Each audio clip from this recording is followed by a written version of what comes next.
En aquel tiempo, Herodes, el tetrarca, oyó la fama de Jesús y dijo a sus criados: «Este es Juan el Bautista, ha resucitado de los muertos, y por eso actúan en él estos poderes».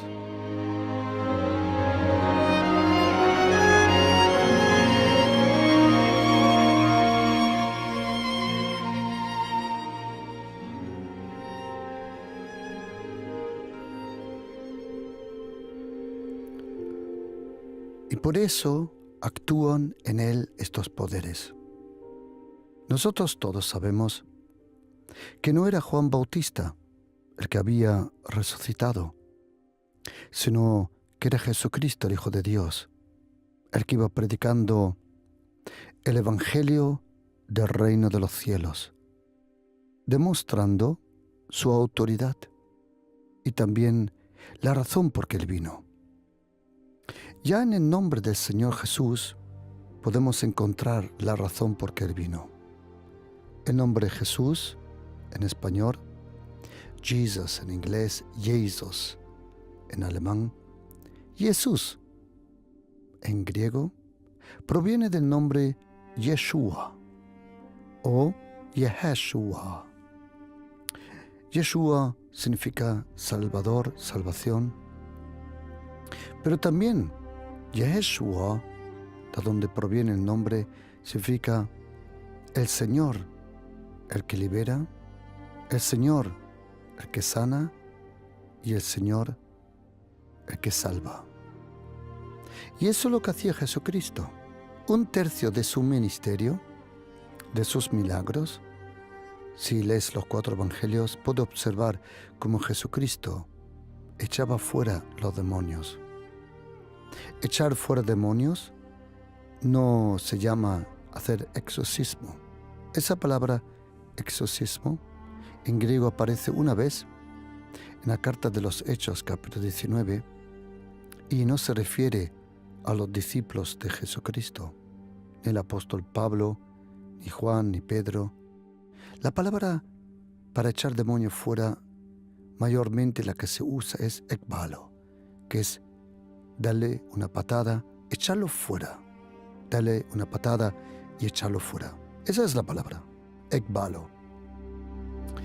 En aquel momento, Herodes, el tetrarca, ellos estaba oyendo de la fama de Jesucristo. Herodes, que venía de una familia, de un linaje completo que le llamaban los herodianos, o mejor dicho, ¿quién era Herodes? ¿Quién era este Herodes? Cuando tú lees los 4 evangelios y la carta de los Hechos, puedes encontrar diferentes personajes con el nombre Herodes.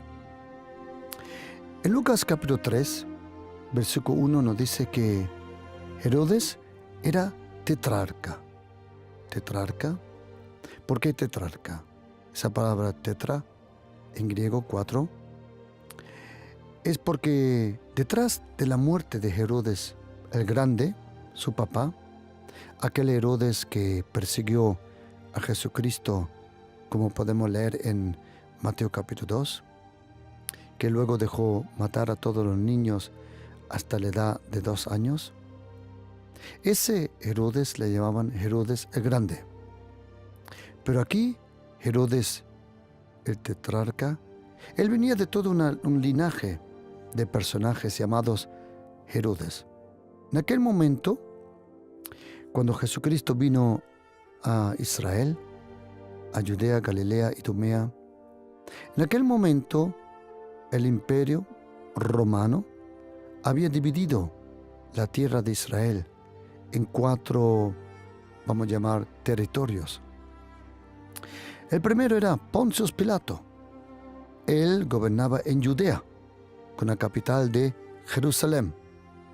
Luego estaba Herodes, tetrarca, que era de Galilea. Por eso en aquella noche, cuando entregaron a Jesucristo, cuando Poncio Pilato se enteró que Jesucristo venía de Galilea, entonces se lo entregó al rey de Galilea, que era Herodes tetrarca. Otra parte del reino lo tenía su hermano, llamado Filipos tetrarca.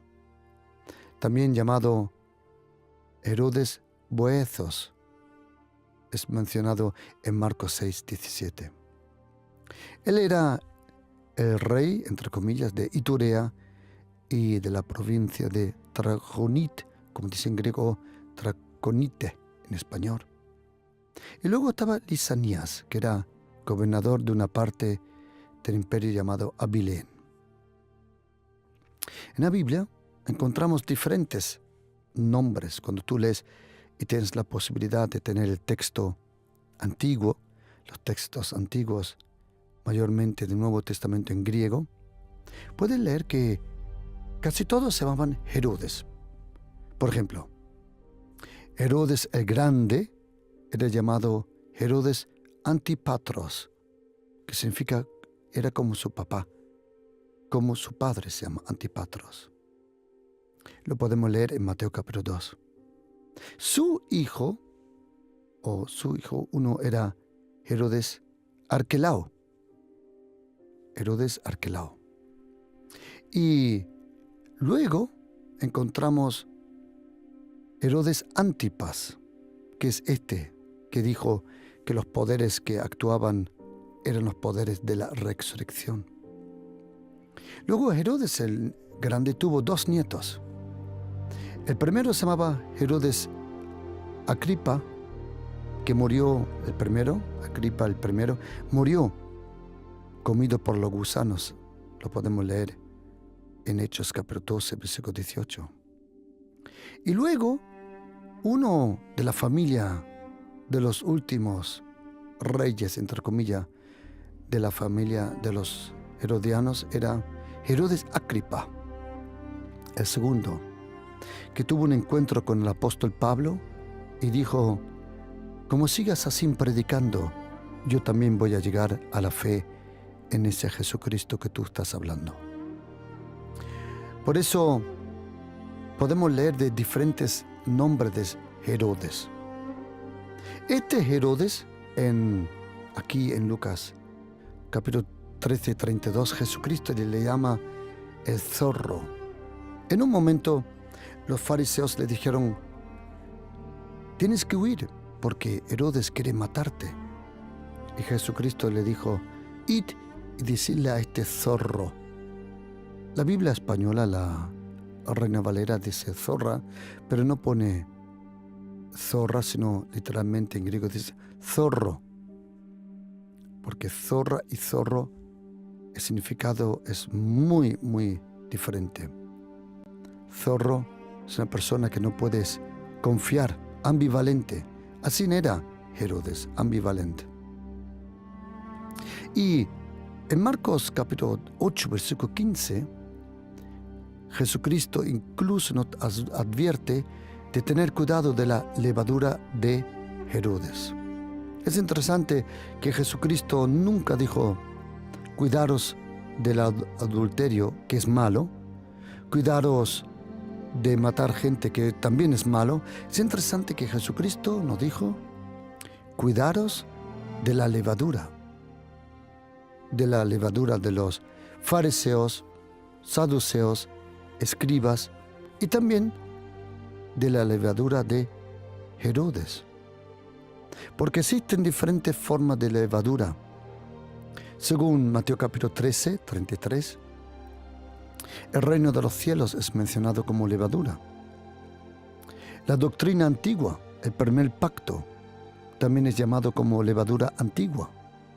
Pero Jesucristo nos dice: tened cuidado de la levadura de los fariseos, de los saduceos y también de los escribas. Esos son levaduras, o mejor dicho, veneno.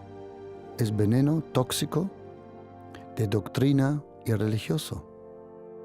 Pero es interesante que también nos dice: tened cuidado de la levadura de Herodes. Esa levadura es una levadura política, que quiere vivir bien delante del Señor y también a la misma vez delante de todo el mundo del poder político. Y algunas veces, y muchas veces, no funciona. muchas veces no funciona. Es imposible casi. Y Herodes aquí, en Mateo capítulo 14, dijo una verdad sin darse cuenta. Dice Mateo capítulo 14, versículo 1 y 2. Y si tú estás haciendo notas, y yo te recomiendo que hagas notas, escríbete todo lo que es para ti importante.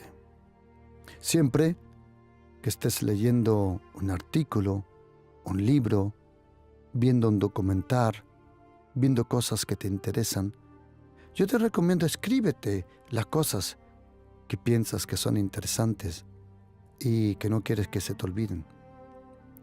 Y si estás haciendo notas, este estudio bíblico, esta prédica, se llama el poder de la resurrección, que es la gracia. La gracia de Jesucristo es el poder de la resurrección. Os pido que me acompañéis en estos pensamientos, en este estudio bíblico. Dice aquí, en aquel tiempo Herodes, el tetrarca, él había huido de la fama de Jesús. ¿Qué había huido? De los milagros, multiplicación de los panes, andar sobre el agua, poderes sobre la naturaleza y poderes sobre los poderes diabólicos. Y Herodes deseaba hablar con el Señor Jesús, deseaba. Él lo deseaba. En la última noche, cuando Poncio Pilatos le estaba preguntando a Jesucristo, y Jesucristo de repente no le contestó, y Poncio Pilatos dijo: un momento, tú no me hablas, ¿no sabes que yo tengo poder para dejarte libre? Y Jesucristo le miró en los ojos y dijo: ¿poder tú? ¿Que tú tienes poder sobre mí? Tú no tuvieras ningún poder si desde el cielo no se te hubiera permitido tener ahora poder. Ahí Pilato se dio cuenta con quién estaba hablando. Estaba hablando con alguien de mucha máxima autoridad. Cuando Poncio Pilatos oyó que Jesucristo era de Galilea, de Nazaret, dijo: ¿ah, sí? Y lo envió a Herodes, que en aquel momento por casualidad estaba en Jerusalén, donde estaba Poncio Pilatos. Aquel lugar se llamaba el castillo, la fuerte Antonia. Yo he estado allí, he visto el lugar. Hoy hay una iglesia católica linda allí y se puede visitar hoy en Jerusalén. Incluso se ve en el suelo, cerca de la Vía Dolorosa, hay una capilla católica preciosa, y el suelo de esa iglesia católica es el suelo original del campamento de la fortaleza de Antonia. Y en el suelo hay tallado juegos que hacían los soldados romanos para pasar el tiempo. Yo le hice unas cuantas fotos. Yo cada vez que voy para Jerusalén intento de visitar aquel lugar, porque ese lugar le llamaban Gabata, o Gabata, que significa el lugar de piedra.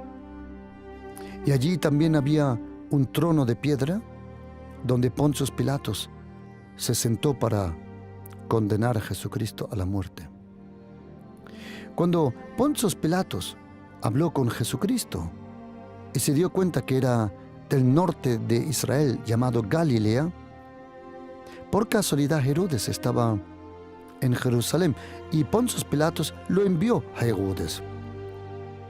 Herodes, con gran gozo, lo recibió porque quería ver uno de sus trucos, quería ver uno de sus cosas mágicas.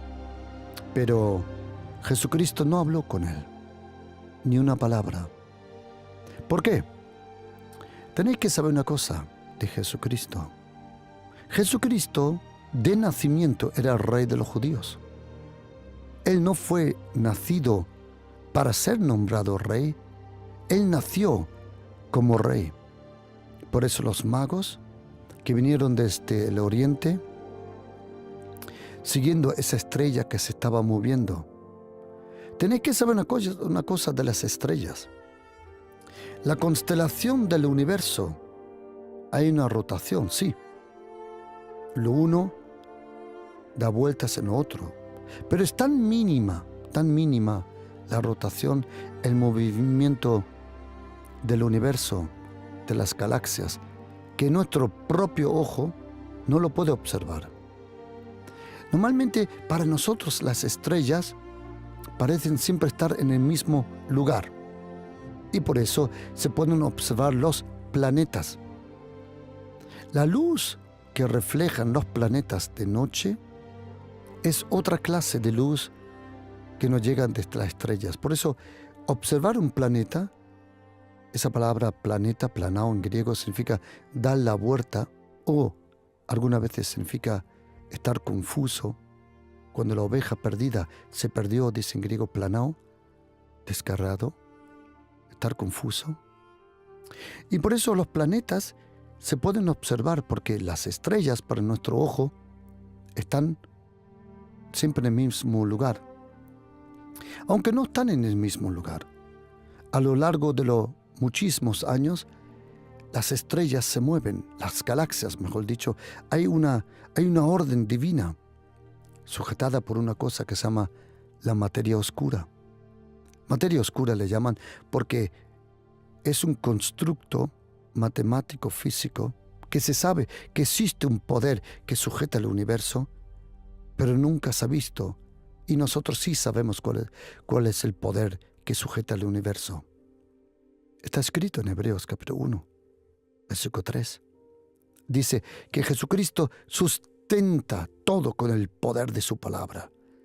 Todo el universo es sujetado por la autoridad de Jesucristo.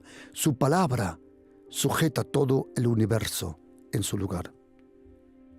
Y cuando los magos, nosotros le llamamos los 3 reyes magos, cuando ellos vieron la estrella, era una estrella que se movía. No era un planeta. Los magos sabían muy bien, porque esa palabra magos, en griego magoi, son astrónomos, no astrólogos. Astrólogos son personas que quieren interpretar las estrellas. Y tenéis que saber que las estrellas no mienten porque las estrellas no dicen nada, por eso no mienten. Y hay otra cosa que se llama astronomía. Astronomía es una ciencia, astrología no. Astronomía es una ciencia, astrología es una interpretación. Ok, te viene la palabra horóscopo. Horóscopo en griego es la composición de 2 palabras que son horos, la hora, el tiempo. Scopeo es la observación de los tiempos. Horóscopo. Ok. Yo te recomiendo no abrir tu corazón ni confiar en esas bobadas, que es una tontería que cada uno te lo interpreta de otra forma. Ok. Pero los magos eran astrónomos y eso es una ciencia. Entonces ellos vieron una estrella que se movía.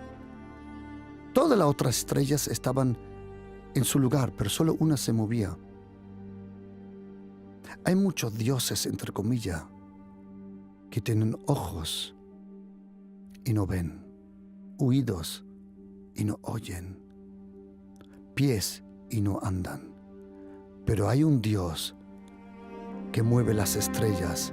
Es el Dios que oye, el Padre, el Hijo y el Espíritu Santo. Y esa estrella le indicó a los magos dónde, según el libro de Números, en una profecía, dónde iba a nacer el rey de los judíos. Jesucristo nació como rey. Cuando Herodes quiere hablar con Jesucristo, Jesucristo ni le contesta. ¿Por qué? Porque en los ojos de Jesucristo, Herodes no era ningún rey. Y Jesucristo tenía razón. ¿Por qué? Porque su abuelo, Herodes el Grande, su papá era idumeo y su mamá era árabe, que significa que la familia herodiana ni eran judíos. Y si no eres judío, no puedes ser rey de los judíos. porque los judíos estaban esperando aquel que se llamaba el hijo de David, o como se llama esa moto tan linda, Harley Davidson. Davidson significa el hijo de David, Davidson, el hijo de David. Y Jesucristo, cuando estuvo delante de Herodes, no habló. Y Herodes se burló junto con sus criados.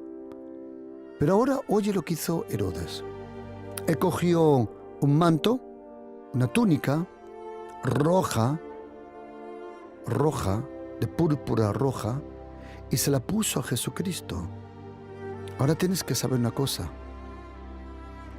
Para hacer una túnica de púrpura roja, antiguamente el color para la púrpura, existía púrpura azul y púrpura roja, se necesitaba aproximadamente más de 100.000 caracoles. Hay un caracol, mejor dicho unos cuantos, pero hay dos caracoles muy específicos. Uno dan un líquido que luego se convierte en el color azul, y otro caracol da el color rojo. Al principio no es rojo, pero cuando tú pones ese líquido al sol, se pone rojo. Y esos caracoles dan el líquido, lo mismo que un calamar. Cuando un calamar se siente en peligro, cuando un calamar se siente estresado, cuando un calamar tiene temor y miedo, él deja esa tinta. Y lo mismo estos caracoles. La púrpura roja es la señal del temor y del miedo. Cuando Herodes le pone a Jesucristo la túnica roja, en ese momento, espiritualmente hablando, Jesucristo se revistió con todo nuestro miedo. Quiero que sepas una cosa. Jesucristo no solo llevó a la cruz nuestros pecados. Él no solo llevó a la cruz nuestras enfermedades. En la cruz, Él llevó nuestros pecados. En su cuerpo, llevó nuestras enfermedades. Pero sobre su vida, se revistió con todo nuestro miedo. Por eso, si alguien tiene temor, miedo, profundo temor y miedo, hoy puede ser libre en el poderoso nombre de Jesucristo, el Hijo de Dios. Porque es el tiempo de la gracia, el tiempo donde las cosas de nuevo se sanan, se restauran, se liberan. Toda persona que cree en Jesucristo es librado del pecado, del temor, del miedo. Porque en Cristo Jesús, Dios el Padre, Él nos ha convertido en sus hijos. Ya no somos esclavos, somos hijos. Y Herodes tuvo razón cuando dijo Herodes, estos poderes actúan en Juan porque ha resucitado entre los muertos. Herodes se equivocaba, no era Juan. Pero en una cosa sí tenía razón. Los poderes de ese hombre eran los poderes de la resurrección. Los poderes de Jesucristo eran los poderes de la resurrección. Quiero que me acompañes porque voy a intentar de explicar algo. ¿Por qué el apóstol Pablo habla en Filipenses 3:10 de los poderes de la resurrección? ¿Qué es eso? Los poderes de la resurrección. Atención. Os pido por favor que me acompañéis a este pensamiento. Voy a intentarlo de explicarlo de alguna forma. A ver. Satanás y los demonios, ellos solo tienen tiempo de llevarte a la tentación, al pecado, de envenenarte y de apoderarse sobre tu vida solo entre tu nacimiento y tu muerte. Imagínate que el tiempo de un ser humano es como la carrera de 100 metros en los Juegos Olímpicos. El momento de donde salen a correr, ese es el nacimiento, y la meta es la muerte. Esos 100 metros tienes que imaginártelo. Hoy Usain Bolt, él corría esos 100 metros en 9,6 y pico segundos, que yo también te los corro cuando la Guardia Civil está detrás mía. Eso te lo corro yo ya. Ok. Y imagínate que la carrera de la vida, porque el apóstol Pablo, en Hechos 20, versículo 24, habla de su vida, de su ministerio como una carrera. El ministerio es una carrera donde no importa lo rápido que corres, sino que llegues con gozo a la meta. Y nuestra vida es como una carrera, del principio y luego al final es la muerte. Y justo entre el salir a correr y llegar a la meta, ese es el tiempo que los demonios tienen tiempo y Satanás tiene tiempo de intentar de apoderarse sobre tu vida.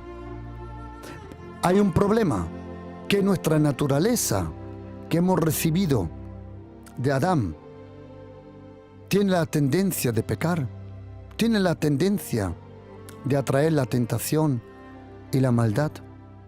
La naturaleza que hemos recibido del primer hombre llamado Adán, Jesucristo es llamado el segundo hombre, el segundo Adán.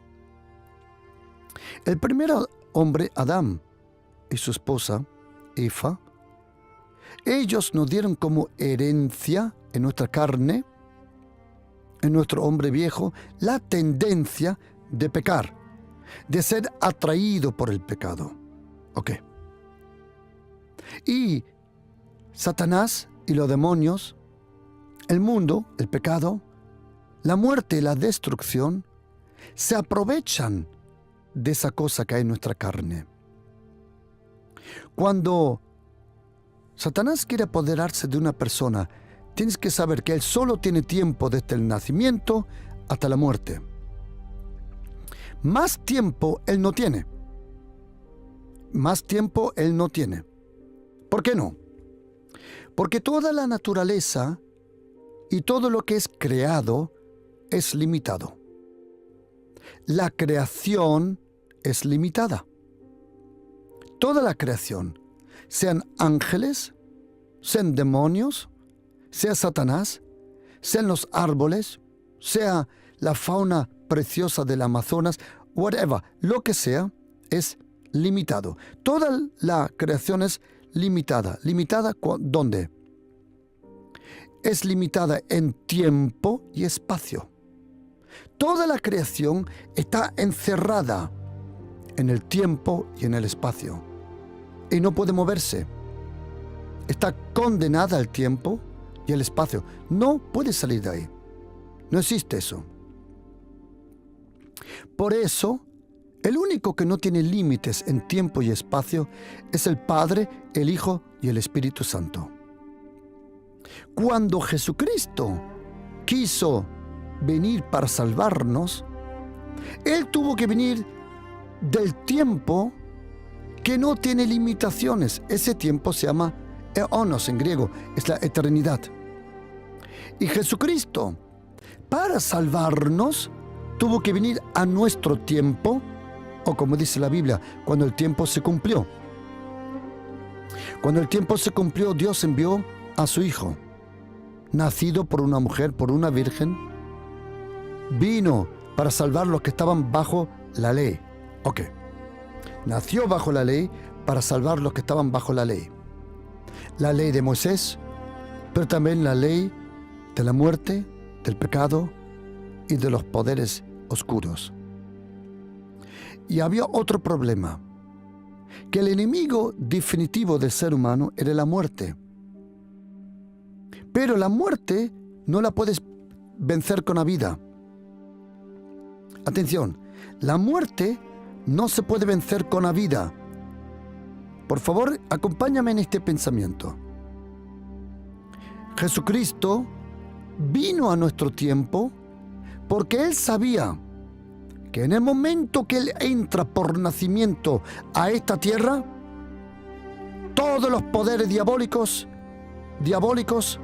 endemoniados, se le iban a echar encima. Jesucristo, para vencer a Satanás, no pudo venir como el Dios eterno, el Shaddai, Jehová, Yahvé, Adonai. Él era Dios, sí, pero Él tuvo que hacerse carne. El Verbo se hizo carne. Y Jesucristo, en el momento que se hizo carne, entró en nuestro tiempo. Él entró en nuestro tiempo, en nuestro cronos, como dice en griego, cronos, cronología. En el momento que Jesucristo nació, que el Verbo se hizo carne, Jesucristo, el tiempo pegó un frenazo y Jesucristo entró al tiempo. El tiempo del nacimiento hasta la muerte. Ahora, Satanás, como sabía que solo tenía ese tiempo del nacimiento hasta la muerte, se le echó encima para intentar de envenenarlo, llevarlo al pecado en ese tiempo. Pero en ese tiempo de carne, en Galilea, Idumea, Judea, Jerusalén, Nazaret, Cana, en Samaria, en ese tiempo que Jesucristo tuvo una tierra, Satanás no pudo envenenar a Jesucristo con el aguijón de la muerte. No pudo provocar que Jesucristo peque. Y Jesucristo vivió, el primer hombre que corrió la carrera de la vida sin pecado, en ningún momento. Cuando Jesucristo llega a la cruz, se le acercó el enemigo definitivo, que es la muerte. Hagas lo que hagas, querido oyente, hay de alguien que no puedes huir, que es la muerte. De la muerte nadie puede huir. Y Jesucristo vivió su vida perfecta. Y como Satanás no pudo hacer nada, porque él no pecó, de repente en la cruz, Satanás, los demonios, de repente olieron algo que venía del cuerpo de Jesucristo, que no era suyo. Algo que Satanás nunca había podido oler. El pecado huele. Lo dice el profeta Isaías. Lo dice el profeta Jeremías. Lo dice el profeta Ezequiel. La inmundicia del pecado huele. Cuando Jesucristo fue a la cruz, el olor del pecado atrajo las moscas de la muerte y al mismísimo príncipe de las moscas, a Satanás, Belzebub. Y se acercaron, porque ese hombre en la cruz, en la puerta de Jerusalén, él de repente tenía el olor de Carmen, el olor de Antonio, el olor de Miriam, el olor de Samaira, el olor de Sonia, el olor de Patricia, el olor de Ana, el olor de Jemima, el olor de Pamela, el olor de Catalina, el olor de Claudio, el olor de Manolo. Ese hombre olía al pecado de todos. Y todos los demonios se le echaron encima. ¿Sabes por qué? Porque en la cruz los demonios confundieron a Jesucristo contigo. Era tu pecado, era tu olor. Y la muerte se le echó encima. Y entonces la muerte se sujetó a ese cuerpo. Ese cuerpo que nunca había pecado. ese cuerpo que nunca le dio derecho al diablo sujetarse a ese cuerpo.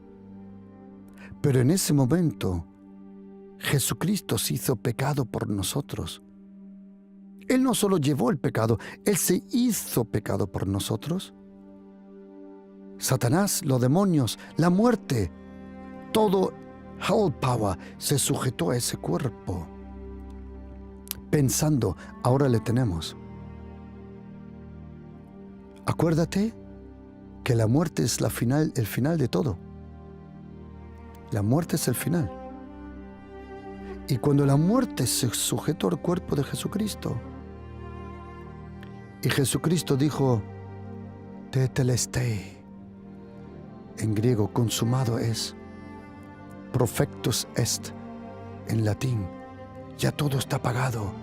Cuando cerró los ojos y dijo, Abba, Padre, en tus manos pongo mi espíritu.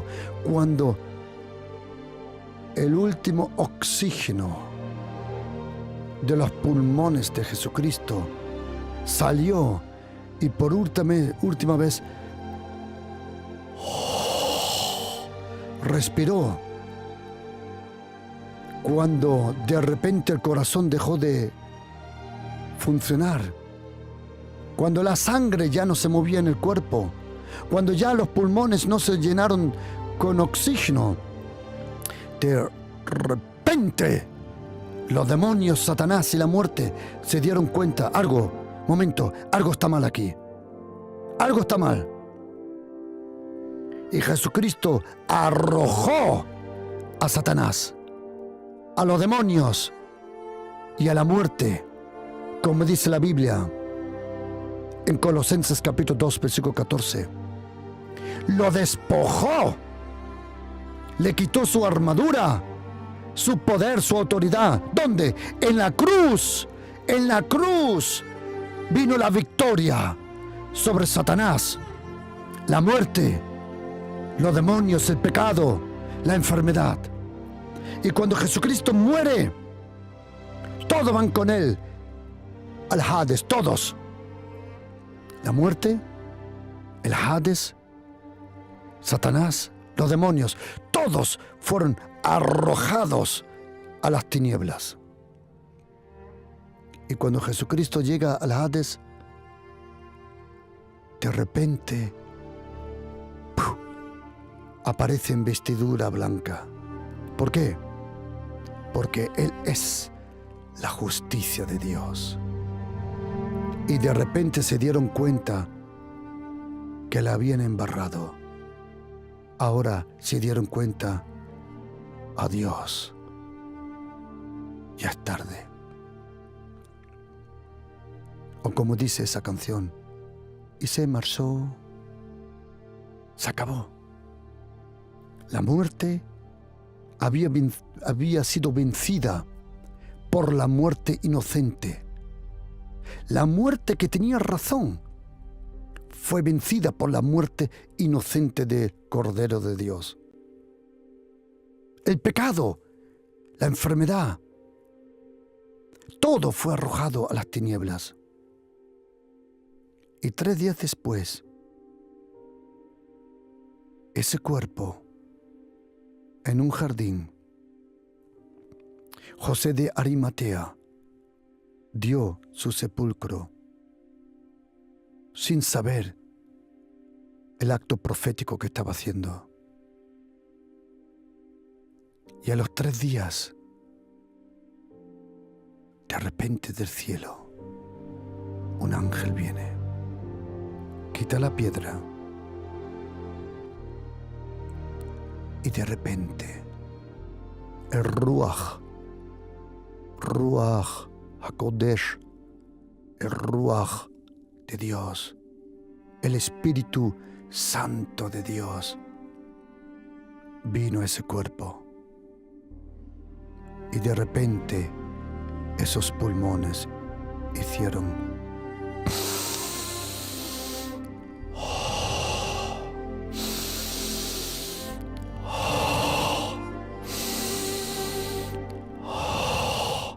y el cuerpo empezó a calentarse. Y en los 3 días, el Mesías resucitó. ¿Y querés una cosa saber, querido oyente? Satanás había perdido su única oportunidad de ganar la batalla para siempre. Él no pudo conseguir que Jesucristo de alguna forma peque durante su vida.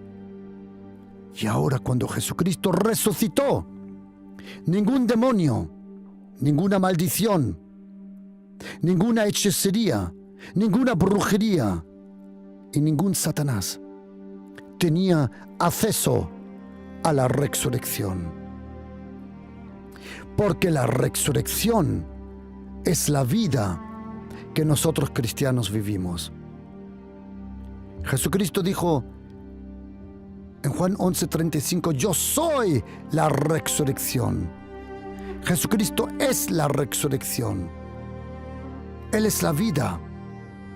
Y la vida que nosotros hemos conocido, pregunta, querido oyente, creyente, católico, evangélico, adventista, pentecostal, ortodoxo, evangélico, pregunta, una pregunta. ¿A qué Jesucristo has conocido? ¿Aquel delante de la cruz o aquel que resucitó? Si tú has conocido al Cristo resucitado, has conocido a ese Jesucristo de Nazaret, lleno de poder y autoridad. Porque la primera vida, querido oyente, atención, la primera vida de Jesucristo era para cumplir la ley, pero esta vida de la resurrección es la vida de la gracia. La resurrección es el poder de la gracia. Nosotros vivimos en el poder de la resurrección. Herodes, sin darse cuenta, tuvo razón. Los poderes de una persona que resucita son mayor de una persona que vive antes de la muerte. ¿Y qué vida vivimos nosotros como cristianos? Es la vida de la resurrección. La vida de la resurrección es la gracia. La primera vida te tenía controlada por la ley de Moisés. Pero esta vida de la resurrección, como dice Romanos 4:25, por nuestros pecados fue crucificado, pero por nuestra justificación fue resucitado. Nosotros tenemos la vida de la resurrección. La resurrección, el poder de la resurrección está en nosotros. ¿Y sabes qué, querido oyente? A esta vida, la maldición no tiene acceso. ¿Por qué? Porque la maldición nunca resucitó. Y Satanás tampoco. ¿Por qué? Porque Satanás nunca resucitó. El tiempo de la maldición, el tiempo de la enfermedad, el tiempo de la destrucción es del nacimiento hasta la muerte. Pero si te pasa lo que dice el apóstol Pablo en Gálatas 2:20, Romanos capítulo 6, Gálatas 6:14, por la cruz de Jesucristo yo fui crucificado a esta vida, a este mundo. Ahora lo que vivo, lo vivo por fe al Hijo de Dios. La vida de la fe es la vida de la resurrección. La vida bajo la gracia. Querido oyente, nosotros estamos bajo la gracia de Jesucristo. Por eso dice Romanos 8, ¿quién es el que condena si Dios es el que te justificó? Por eso tú y yo vivimos bajo la gracia. Bajo la gracia, bajo la gracia de Jesucristo. La vida de la resurrección es la vida bajo la gracia. Tú y yo estamos bajo la gracia de Jesucristo.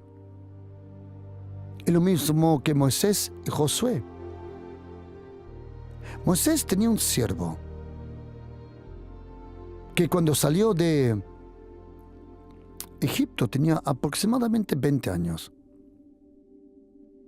Cuando Moisés luego murió sin entrar a la tierra prometida. Ahí, ese Josué, que antes se llamaba Oseas, ahora se llamaba Joshua, ese Josué, llevó el pueblo a la tierra prometida. ¿Sabes qué, querido? Josué es griego y es la traducción del nombre Yeshua. Si estás bajo la ley legalista, que incluso en muchos círculos religiosos se lo inventan, es que se lo inventan, cada uno se inventa su propia ley. Yo personalmente creo que no existe ninguna iglesia que esté bajo la ley de Moisés. Y te digo por qué, porque ni la conocen. Pregunta a alguien si conoce los 10 mandamientos, pero justo en la orden. Honestamente creo que la mayoría ni llega a 6 mandamientos, o a 7. Y de la orden ni te cuento. ¿Cómo le llama el apóstol Pablo a esa ley escrita en piedra? El ministerio de la muerte, de la ley. ¿Y cómo le llama cuando estamos bajo la gracia? Es la vida. Y en muchos sitios se inventan, mezclan la religión, la intentan mezclar con la gracia. Te dicen, sí, por la gracia estás salvo, pero tienes que conocer la ley para vivir santo. ¿De verdad? ¿Pero nunca has leído la Biblia que la ley aviva el pecado? Es la ley que aviva el pecado. Claro. Si lo lees de una forma que no te interesa o rápido, entonces no lo vas a comprender. El poder del pecado es la ley. Lo dice en primera carta de los Corintios 15. Por eso yo personalmente me encanta leer el Antiguo Testamento. Es que me encanta. Pero lo hago como dice en Lucas capítulo 10, cuando vino este escriba y le preguntó a Jesucristo, ¿qué tengo que hacer para heredar la vida eterna? Y Jesucristo le dijo en versículo 26, ¿cómo lees? Yo leo Génesis con los ojos de la gracia. Yo leo Éxodos con los ojos de la gracia. Yo leo Levíticos con los ojos de la gracia. ¿Cómo lees? ¿Como persona religiosa o bajo la gracia? Querido cristiano, que no estás bajo la ley. Que nadie te puede controlar, nadie te puede manipular. Jesucristo no dijo. Él le dijo a Pedro, ¿me amas? Sí. Apacienta mis ovejas. Él nunca dijo, ordeña mis ovejas. La ley demanda justicia. La gracia te lo da. La ley demanda santidad, pero no lo puede provocar en ti. Pero la gracia sí. Y tú y yo vivimos en el poder de la resurrección. Los poderes que tú tienes de renovación, del perdón. Vamos, levanta tu vista hacia los montes. ¿De dónde vendrá mi ayuda? Mi ayuda vendrá de aquel que resucitó a Jesucristo entre los muertos y yo también resucité. Último pensamiento y ya vamos a orar. Si tú deseas tener esta enseñanza sobre el poder de la resurrección, la gracia, si tú deseas recibir esta predicación, que yo te la envíe a tu teléfono, escríbeme un mensaje al 629 614 174. Repito, 629 614 174. Lo repito una última vez. Todos los que quieran esta predicación, escríbeme un WhatsApp, escríbeme un mensaje al número 6 29 6 14 174. Pregunta, queridos, ¿cómo llegamos al poder de la resurrección? ¿Sabes cómo? Por el bautismo. El bautismo es el momento donde tú mueres a este mundo, donde eres sumergido al agua, donde eres enterrado, tu hombre viejo, tu mujer vieja, tu naturaleza antigua, y en donde tú resucitas. El bautismo no es algo teórico, no es algo simbólico. No, estás equivocado. El bautismo en el agua tiene un poder que no te puedes imaginar. El bautismo en agua es necesario para todos los cristianos, porque en ese bautismo tu naturaleza vieja es enterrada y tu nueva naturaleza resucita cuando sales de las aguas. Por eso es necesario que seas bautizado.